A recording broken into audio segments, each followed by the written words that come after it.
Hey team, hope you're doing well. Today's topic, I wanted to go over some progression run workouts for you to be considering, okay? And I was recently asked by one of my subscribers to talk on this topic about progression runs. And what's great about progression runs is obviously they take you out of your comfort zone. They get you accustomed to running at paces that are, obviously very easy at the very beginning and only get harder at the very end. And that's what you want to do. You want to be able to finish your workouts at a much faster, harder anaerobic effort than you start the workouts. And a lot of times we finish, over the years training for the marathon and other events, I would always aim at running the last few miles or the last few kilometers of my long runs or tempo runs at practically an all-out effort. Okay, again, you produce that huge physiological boost by running at a faster effort at the end of your workouts when you're really tired. And that's, again, you do want to make sure that you're taking it easy on those easy days, okay, so that you can continue to push hard and continue to push through these progression runs. And some of the examples of progression runs that, even when I was doing when I was aiming for trying to break a 2:22 marathon, was an example was a 10-mile run. I would start off at 6:30 mile pace and go 6:30, 6:20, 6:10, 6 minute, 5:50, 5:40, 5:30, all the way down to 5 flat for that last mile.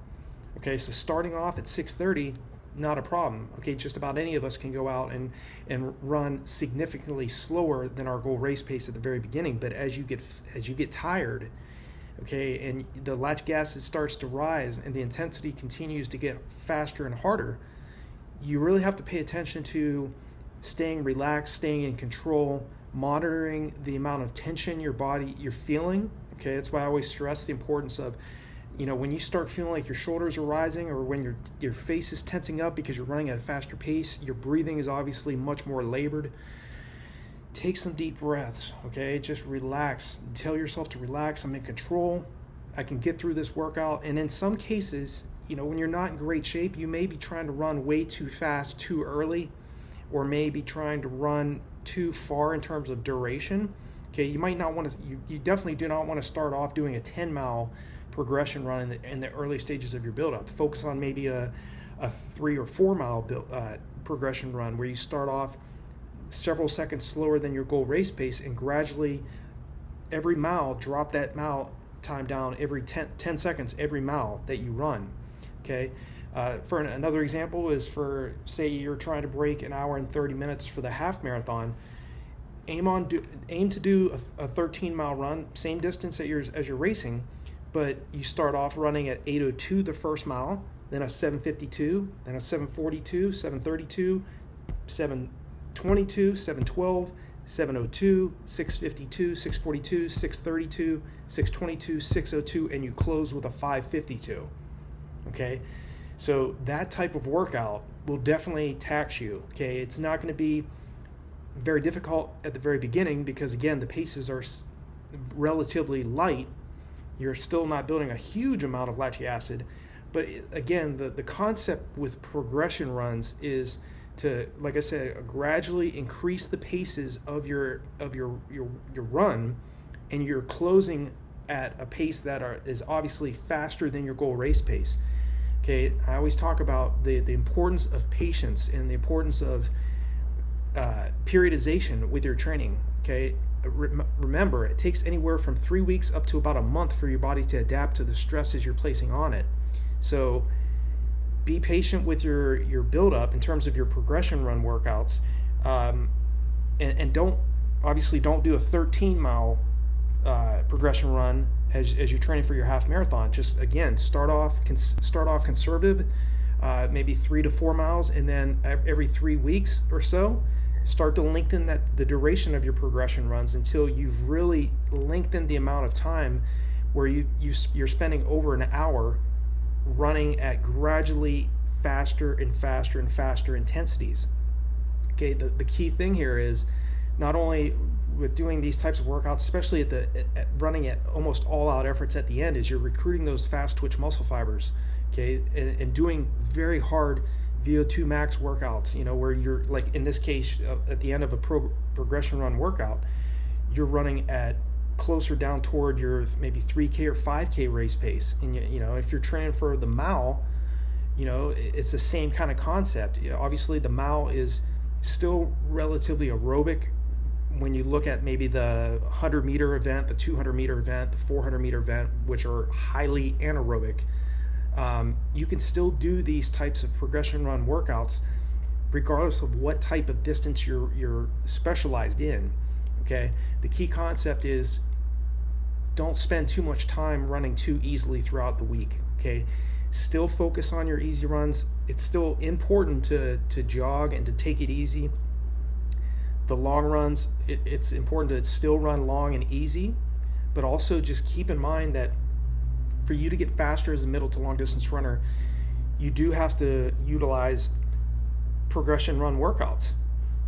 Okay, and again, these were the types of workouts that I used, which helped me run 4:22 for the mile, 14:18 for 5K, 50:54 for 10 miles, 107:06 for the half, and 2:19 for the marathon. Okay, I did not have a great deal of genetic talent. Okay, I really had to work on my overall leg speed for a long period of time, several years, several months, staying consistent with my training. It's the same process for anybody, whether you're a 5-hour marathon trying to get to 4 hours, or you're trying to, your personal best for the 10K is 55 minutes and you're thinking about running a 45-minute 10K. Progression run workouts where you're gradually increasing the intensity and the slow increase in lactic acid buildup teaches the body to improve its ability to clear that lactic acid faster than it's building up, so that you can sustain your race pace longer than your competition. Okay, and this also is key because you're running portions of these types of progression run workouts at paces that are considerably faster than your goal race pace, and that is key because you want to be able to utilize what you have much more of, which is your fat storage. We have much more fat storage than we do glycogen or glucose. So if you can conserve that and you can train the body to utilize fat storage at race pace or at faster paces and conserve what you have much less of, which is glycogen, then you can call upon that glycogen storage for when you really need it, like the last 10 kilometers of a marathon, or the last 1K of a 5K, where you really have to pour it on. You have to pick up your pace significantly because somebody's coming down, somebody's sprinting behind you to chase you down. Okay, progression run workouts are a great alternative to not only keep your training and motivation in check, and to keep you highly energized and keep things interesting in your training. Okay, if you're just running easy, that's still very important. You're building your endurance, you're burning fat at much slower paces. Your heart's obviously much stronger over the longer you do easy runs, but also if you this mindset of running long, slow, and easy, or running just easy mileage will get you faster as a middle to long distance runner.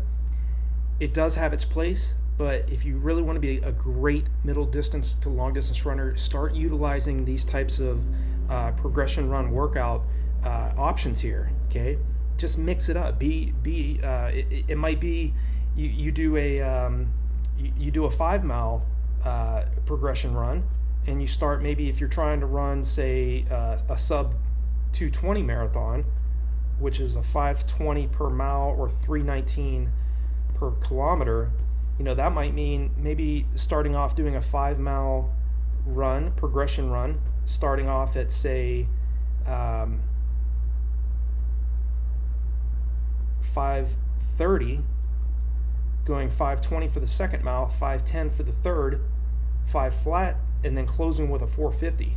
That's another great workout. Okay, again, relatively short, but extremely intense. Okay, so, and not very easy, because you're basically starting off right at 10 seconds slower than goal marathon race pace. But these are the types of workouts I was doing that helped me get under 220.